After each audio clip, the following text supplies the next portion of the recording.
Sur les toits de l'hôpital civil, à plus de 20 mètres de hauteur, un capteur suit la pollinisation de l'air en temps réel. Comme chaque lundi matin, Audrey vient relever le tambour sur lequel s'accrochent les grains de pollen. Donc je vais changer le tambour.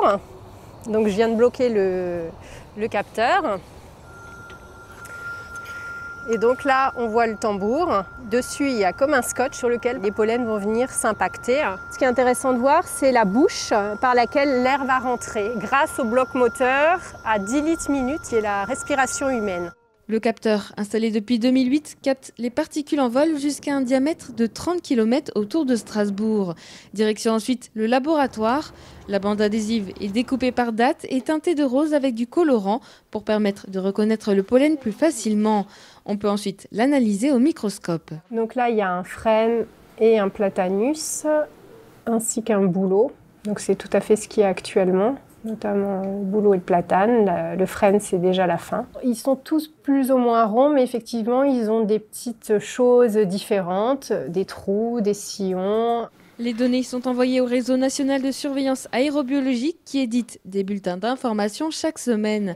En ce moment, le risque du bouleau est au niveau 5, le plus élevé. Un constat que réalise également le réseau pollinaire, composé d'amateurs et professionnels qui observent et renseignent la floraison et pollinisation jusqu'à 25 espèces allergisantes autour de chez eux. C'est les chatons de bouleau et qu'on peut comparer avec les différents stades entre floraison, pollinisation et puis fin de pollinisation. On voit bien que là, on est plutôt en phase de pollinisation.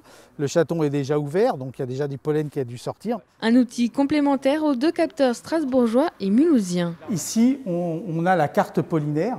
Où on peut voir les observations des sentinelles. Le 2 avril, il y avait un début de pollinisation, par exemple, de pollen sur l'ouest de la Vendzone. Pollinaire est très utile pour les personnes allergiques parce qu'elle va permettre d'avoir une information très tôt dans le moment de pollinisation. Les personnes allergiques peuvent alors à ce moment-là adapter leur traitement médical. Si les grains de pollen contribuent au développement de la végétation, ils sont aussi responsables de réactions allergiques qui touchent 10 à 20% de la population.